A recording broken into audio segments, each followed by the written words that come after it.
یہ کہ یہ NRO کی جو ریویو پٹیشن ہے وہ ریجیکٹ ہو گئی، پھر اوپر سے یہ میمو گیٹ والا ایشو میمو آ گیٹ گیا ہوا، سپریم کورٹ میں۔ پھر حقانی صاحب کو بغیر سنے ہوئے ہی نوٹس دیے ہوئے حقانی صاحب کو ECL پر ڈال دیا گیا، نواز شریف صاحب بنفس نفیس سپریم کورٹ پہنچ گئے، اور میڈیا میں ایک ہاہاکار مچ گئی کہ جناب بس اب فیصلہ ہو گیا ہے۔ اور ایک قسم کی یہ اس کے نیچے جو باٹم لائن ہے وہ بہت ڈینجرس ہے، وہ یہ ہے کہ جناب ایک طرف یعنی اپوزیشن، یعنی وہ نواز شریف صاحب کی شکل میں ہو، حالانکہ نواز شریف صاحب فوج کے بارے میں ہمیشہ اور ISI کے بارے میں بلکہ ایک مخصوص نقطہ نگاہ رکھتے ہیں اور بڑی جرأت اندانہ کا ثبوت دیتے ہیں، وہ الگ ہم بات کریں گے۔ وہ عدلیہ اور فوج اور انٹیلیجنس اداریوں کا ایک قسم کا اداروں کا کنسنسس ہو گیا کہ اب زرداری صاحب کو فارغ کریں گے، اور اب زرداری صاحب بچ ہی نہیں سکتے۔ جی وزیر صاحب، جیسے عارف صاحب نے یہ کہا کہ ایک تو یہ کہ میڈیا کے اوپر سارا ملبہ ڈالنے کی بھی ایک کوشش نظر آئی، لیکن جو تضادات آئے سامنے وہ تو آپ کی پارٹی کی لیڈرشپ کی طرف سے آئے۔ سب سے پہلے ایوان صدر سے یہ بیان آتا ہے کہ جی وہ بالکل ٹھیک ہے، اس میں کوئی سچائی ہے ہی نہیں ہے۔ پھر ایک یہ بیان آتا ہے کہ کچھ تھوڑے سے بیمار ہیں۔ رحمان ملک صاحب تو بہت آگے نکل گئے، انہوں نے کہا بہت دیر سے بیمار تھے، انہیں بہت دیر سے زور لگا رہے تھے۔ تو یہ پھر تو یہ کچھ اس طرح کی چیز ثابت ہوتی ہے کہ زرداری صاحب خود تو بہت سارے بحرانوں کا مقابلہ اکیلے کرتے رہے، تو پارٹی کے اندر، باقی پارٹی کے اندر کوئی یہ اس قسم کی کرائسس مینجمنٹ کیپیسٹی نہیں ہے؟ اب اس کا مطلب یہ ہے کہ جب زرداری صاحب گئے ہیں تو لیڈرز کو تمام حقائق کا نہیں پتہ تھا کہ کیسے گئے ہیں، آپ کی جو بات ہے جی تو اس پہ جو معلومات انہیں مل سکی اس کے مطابق آپ نے ٹھیک ہے، انہیں بولنا نہیں چاہیے تھا لیکن وہ بولے، جس سے جو ان کی لفاظی ہے اس پہ کچھ زیر زبر کا جو ہے فرق آنے سے یوں لگا کہ جیسے ڈیفرنٹ ڈائریکشنز میں بول رہے ہیں۔ حالانہ صاحب کی ڈائریکشن جو تھی بولنے کی، اگر آپ ان کی سٹیٹمنٹس کو دیکھیں تو تقریباً ملتی جلتی تھیں اور ایک ہی تھیں، اور پھر اس دوران جو ہے پارٹی کے ترجمان کا بڑا واضح طور پہ جو ہے وہ سٹیٹمنٹ آئی۔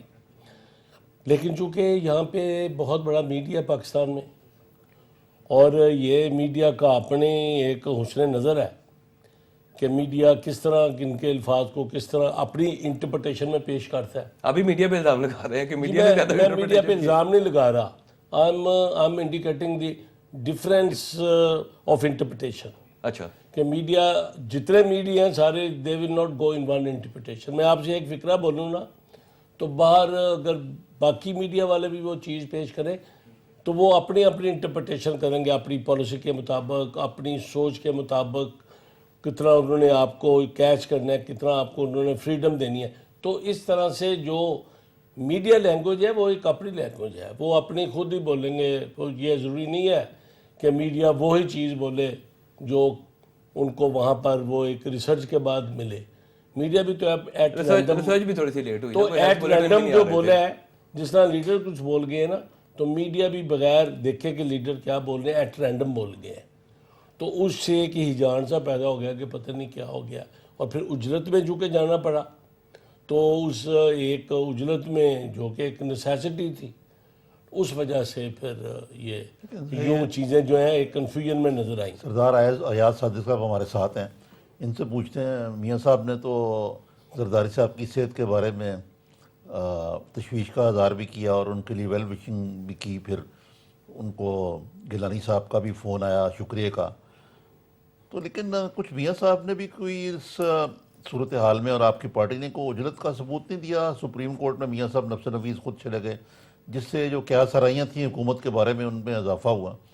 تو آیا میاں صاحب کا سسٹم کے بارے میں اور PMLN کا جمہوری سسٹم کے بارے میں ایمان کو متزلزل نہیں ہو گیا تھوڑا سا حالات کو دیکھتے ہوئے؟ جی عارف صاحب شکریہ۔ میرا خیال ہے کہ جی ایک چیز تو بہت ہی اہم ہے میری نظر میں، ہماری پارٹی میں جو آپس میں بات چیت ہوتی ہے کہ ہمیں کسی کی زندگی کی اچھائی کی دعائی مانگنی چاہیے۔ یہ اللہ تعالیٰ کے ہاتھ میں ہوتا ہے کہ کس کو کتنی زندگی دینی ہے اور کس کو کتنا بیماری دینی، کتنی تکلیف دینی ہے، مگر کسی کے لیے برا مانگنا وہ تو میرا خیال ہے مناسب نہیں۔ میرا خیال ہے ہم سب ہی دعا گو ہیں کہ ان کے چھوٹے بچے ہیں، ان کی ذمہ داریاں ہیں، اور اللہ تعالیٰ ان کو صحت دے، اور اس طرح کے جو بھی ہمارے قائدین ہیں جس مرضی جماعت سے تعلق رکھتے ہیں، ان کو اللہ تعالیٰ اپنے حفظ و امان میں رکھے. یہ تو ایک چیز ہے. دوسری چیز میں جو ابھی آپ لوگ پہلے بات کر رہے تھے کہ زرداری صاحب بیمار ضرور ہیں، وہ سب کو پتہ ہے. ان کا ایک دم جانا، پھر جب کوئی ہمارے گھر میں کوئی بزرگ بیمار ہوتا ہے والدین میں سے، تو وہاں اکلوتے بیٹے کا نہ ہونا، پھر اکلوتے بیٹے کے بعد جو یہاں پہ جو قائدین تھے پیپلز پارٹی کے، ان کے فرحت اللہ بابر صاحب کا علیحدہ بیان تھا، کھوکھر صاحب کا علیحدہ بیان تھا، ڈاکٹر عاصم کا علیحدہ بیان تھا، رحمان ملک صاحب کا علیحدہ بیان تھا. جب ہم ان کو انڈیویجولی دیکھیں تو ہمیں شاید یہ امپیکٹ نہیں ہوتا، مگر جب آپ لوگ ٹاک شو پہ انالیسس کر کے بتاتے ہیں کہ جی اس نے یہ کہا، اس نے یہ کہا، اس نے، تو آنکھیں کھلتی ہیں کہ یار اتنی کانٹرڈکشن کیوں. اور یہ کانٹرڈکشن، یہ کہہ دینا کہ جی میڈیا نے اس کو آؤٹ آف پروپورشن، میڈیا نے اس کو سیکوینس وائز کر دیا. میڈیا نے سب کے سامنے رکھ دیا کہ جی اس نے یہ سٹیٹمنٹ دی تھی، اس نے یہ دیے، اور وہ ٹاک شوز میں جب اس پہ انالیسز ہونے شروع ہوئے تو اس میں اتنی کانٹرڈکشن تھی کہ اس کے اوپر ایک ڈیبیٹ شروع ہو گئی. جہاں تک ہمارا سپریم کورٹ جانے کا تعلق ہے، میرا خیال ہے کہ جو کنٹینٹ تھا جو میمو گیٹ کا، جو ہم نے اخبار میں پڑھا اور جو یہ انسیڈنسز ہو رہے تھے، یہ ایسے انسیڈنٹس تھے جس میں کہ میرا خیال ہے کوئی ایسا پاکستانی نہیں ہوگا، چاہے وہ جس مرضی جماعت سے تعلق رکھتا ہو، جس کو یہ تشویش نہیں ہوگی کہ ہمارے جو حالات اس میں بتائے جا رہے ہیں وہ ہماری سیکیورٹی، ہمارے فیوچر، ہمارے ایک اس ملک کو اکٹھا رہنے میں بہت بڑا ایک نیگیٹو رول پلے کر سکتے ہیں. یہ تشویش تھی. میں نے سپریم کورٹ میں بھی اس دن تھا جس دن یہ ہوا. آئی کوڈ سی کہ لوگ جو وہاں بول رہے تھے، میاں صاحب بولے، اسحاق ڈار صاحب بولے، خواجہ آصف صاحب بولے، یہ صرف کوئی پولیٹیکل گمک نہیں تھا، یہ دل سے بول رہے تھے. کاش اس کی ریکارڈنگ ہوتی، آپ پبلک میں دکھا سکتے. سردار صاحب ایک پوائنٹ، سوری آپ کو انٹرپٹ کر رہا ہوں، کہ آپ نیشنل اسمبلی کے ممبر ہیں، آپ کی پارٹی کو پبلک اکاؤنٹس کمیٹی کی چیئرمین شپ بھی ملی، آپ کی پارٹی کیبنٹ میں بھی شروع میں رہی. ایک قسم کا عدم اعتماد کیوں ہو گیا اسمبلی کے اوپر کہ فوراً میاں صاحب کو خود عدالت میں جانے کی جو ہے وہ نوبت آ گئی؟ نہیں، اس پہ یہ جو آپ بات کر رہے ہیں، انہوں نے کہا کہ جی اب پارلیمنٹ جو ہے ریلیونٹ ہو گئی ہے. پارلیمنٹ ریلیونٹ ہو گئی ہے، اور شہباز شریف صاحب نے تو یہ بھی کہا کہ اس بے وقت پارلیمنٹ سے جو ہے اس کو چھوڑا بھی جا سکتا ہے، جس کی میاں صاحب نے اب تردید بھی بہرحال کر دی. دیکھیں، ہمارے دو حصے ہیں پارلیمنٹ کے. ہم پارلیمنٹ میں جو تقاریر کرتے ہیں وہ کسی سے چھپی ہوئی نہیں. ہم بجٹ کے اوپر کریں، فائنانس منسٹر موجود نہیں ہوتے. ہم کسی ایشو کے اوپر کریں، نہ تو وہاں کوئی نوٹس لیے جا رہے ہوتے ہیں، نہ تو کوئی وہاں پازیٹیو اس کا امپیکٹ ہو رہا ہوتا ہے. ہم تقریر کرتے ہیں، ہم اپنی بڑھاس نکالتے ہیں اور ہم آ جاتے ہیں. جس مرضی جماعت سے اس کا تعلق ہو، چاہے وہ پیپلز پارٹی کے ممبران کریں، کویسچن آنسر سیشن ہوتا ہے، ہم کویسچن کرتے ہیں، وہاں سے جو جواب آتے ہیں وہ بھی آدھے جواب آتے ہیں، کئی دفعہ اچھے جواب بھی آتے ہیں. مگر مقصد کیا ہوتا ہے؟ مقصد یہ ہوتا ہے کہ پارلیمنٹ کی جو حیثیت ہے اس کو اس لیول پہ لے کے جائے کہ یہ ایک سپریم باڈی ہے اور اس کے ڈیسیجن امپورٹنٹ ہے. میں آپ کو اگزامپل دیتا ہوں. ابھی آپ نے پبلک اکاؤنٹس کمیٹی کا ذکر کیا، میں بھی ممبر ہوں اس پبلک اکاؤنٹس کمیٹی کا. 3 سال ہم نے 3.5 سال اس پہ بہت محنت کی، بہت کام کیا، 115 ارب روپے کی ریکوری کی، مگر 23,000 ڈائریکٹیوز پبلک اکاؤنٹس کے ابھی تک امپلیمنٹ نہیں ہوئے، جو کہ گورنمنٹ کا کام ہے، جو کہ پارلیمنٹ کی عزت بڑھنی تھی. اس میں ساری پولیٹیکل پارٹیز تھی. ٹھیک ہے، چیئرمین پبلک اکاؤنٹس نے ایک لائن دی، گائیڈ لائن دی، اور اس کے اوپر کام کر کے ڈیلیور کر کے دکھایا، جو پاسٹ میں پاکستان کی تاریخ میں شاید چیئرمین اس طرح کام نہیں کر سکے. ریزائن کر دیا پبلک اکاؤنٹ سر اسی لیے کہ اگر 23,000 ڈائریکٹیوز امپلیمنٹ نہیں ہوں گے تو ہم وہاں صرف یہ کام کرنے کو نہیں بیٹھے. میں آپ کو اگزامپل دیتا ہوں. میں نے ریلوے کی کمیٹی کے اوپر بہت سی ایسی چیزیں دیں جو ریلوے کے انٹرسٹ میں تھیں، اچھائی میں تھیں.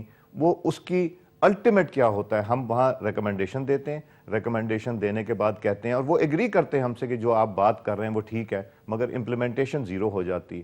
تو وہ پارلیمنٹ کی تصدیق ہے نا کہ جی پارلیمنٹ نے ایک ایشو کیا اور وہاں ہر جماعت کے ممبرز بیٹھے ہوتے ہیں ہماری کمیٹیز میں. یہ جو فرمایا انہوں نے، پارلیمنٹ کی تصدیق. میں ان سے ایک اور سوال کرتا ہوں. پارلیمنٹ جو ہے